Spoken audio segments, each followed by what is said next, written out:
வணக்கம். வாங்க, எல்லோரும் எப்படி இருக்கிறீங்க? சுகமாக இருக்கிறீங்களா? இன்றைக்கி நாங்கள் வெள்ளை பூண்டு வச்சு அருமையான ஒரு குழம்பு வைப்போம்.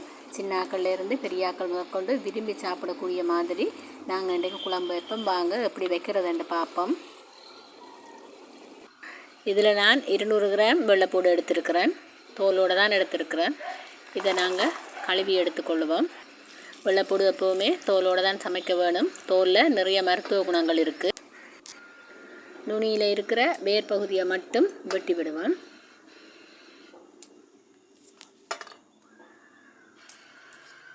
இப்போ வெள்ளைப்பூடெல்லாம் துப்புரவாக்கிட்டோம்.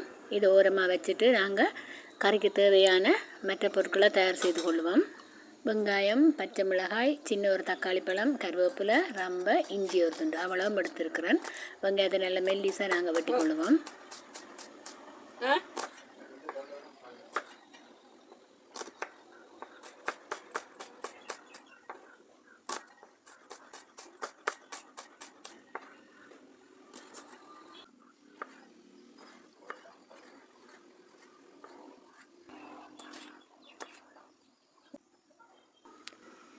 இஞ்சியை தட்டி எடுத்துக்கொள்வோம். எல்லாம் தயாராகிட்டுது. நாங்கள் குழம்பு வைக்க தொடங்குவோம். நான் இப்போ சட்டியை அடுப்பில் வச்சுருக்கிறேன். இதில் நாங்கள் கொஞ்சம் கடுகும் வெந்தயமும் வறுத்து கொள்ளுவோம். முதல்ல கடுகை போடுவோம்,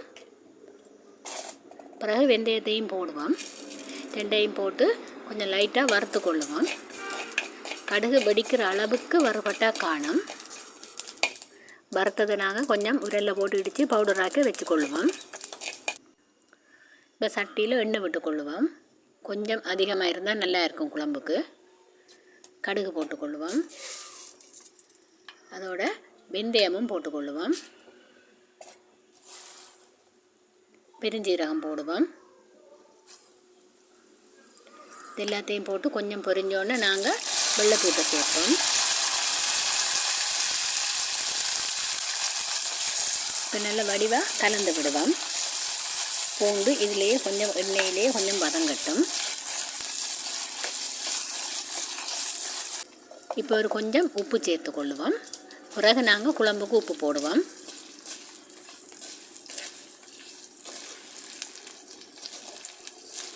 பூண்டு ஓரளவுக்கு வதங்கி வரையக்குள்ள நாங்கள் மற்ற பொருட்களை சேர்ப்போம்.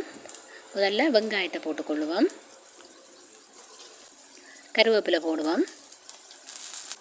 ரம்பை போட்டுக்கொள்கிறேன். அதோட பச்சை மிளகாயும் போட்டுக்கொள்கிறேன்.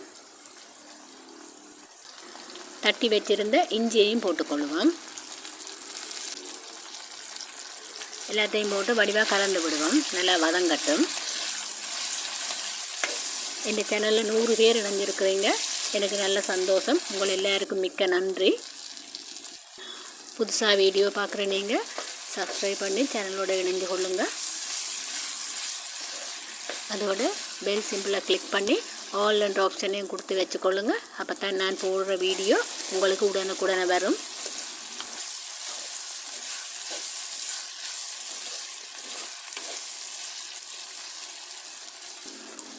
இப்போ பூண்டு வெங்காயம் எல்லாம் வதங்கிட்டுது. நாங்கள் தக்காளி பழத்தை சேர்ப்போம்.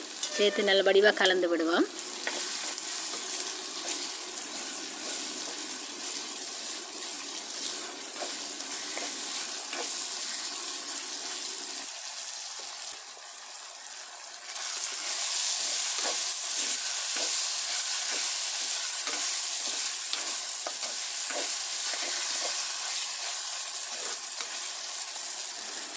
தக்காளி பழமும் நல்லா மசிஞ்சிட்டுது. இனி நாங்கள் குழம்புக்கு தேவையான மிளகாய்த்தூளை போடுவோம். நான் இதில் 3 மேசக்கரணி மிளகாய்த்தூள் போடுறேன். உங்களோட உரைப்புக்கு ஏற்ற அளவு போட்டுக்கொள்ளுங்க. ஆனால் நினைக்கிற அளவுக்கு உரைக்காது.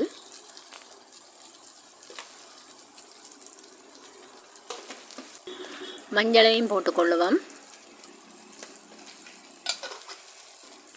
அதோட புளியும் விட்டுக்கொள்ளுவோம்.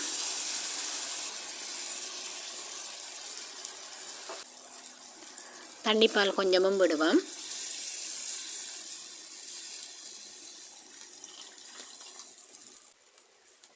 தண்ணிப்பாலை விட்டோன்னே நல்ல வடிவாக நாங்கள் ஒருக்கா கலந்து விடுவோம்.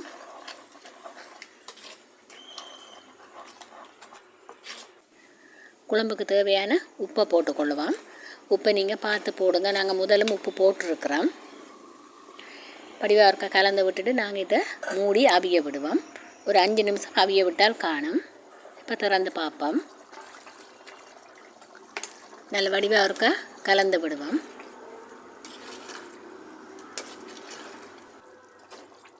கொஞ்ச நேரம் இப்படியே விடுவோம். குழம்பு கொஞ்சம் வத்தட்டும். கொஞ்சம் வத்தினத்துக்கு பிறகு நாங்கள் முதல் பால் விடுவோம்.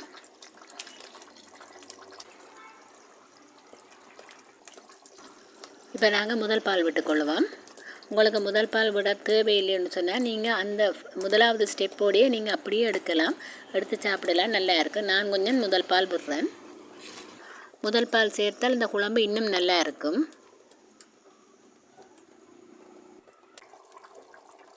முதல் பால் விட்டதுக்கு பிறகு ஒரு 2-3 நிமிஷம் நல்ல நெருப்பில் கொதிக்க விட வேணும். அப்போ தான் நாங்கள் இந்த கறியை பழுதாகாமல் 2 நாளைக்குன்னாலும் வச்சிருக்கலாம்.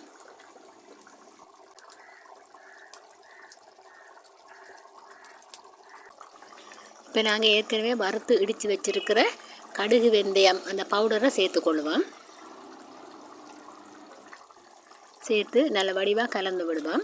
நீங்கள் பூண்டு குழம்பு வைக்கிறதுல கட்டாயம் கடுகும் வெந்தயமும் வறுத்துட்டு பவுடர் பண்ணி போட்டு வச்சு பாருங்கள். அவ்வளவு நல்ல வாசமாக இருக்கும். இப்போ இதில் நாங்கள் ஒரு 1/2 தேக்கரண்டி அளவு சீனி சேர்த்துக்கொள்ளுவோம்.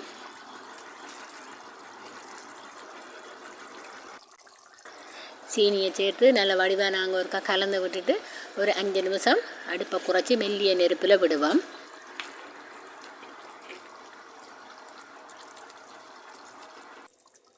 இப்போ எங்களோட குழம்பு தயாராகி கொண்டு வருகுது.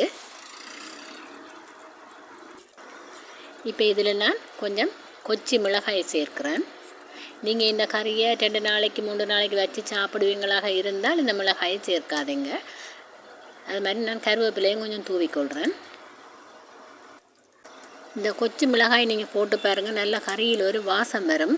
நாங்கள் நெய் போட்டு சமைக்கிற மாதிரி இந்த மிளகாயிலிருந்து அப்படி ஒரு வாசம் வரும். மற்றது இந்த மிளகாய் ஆரோக்கியத்துக்கு நல்லது.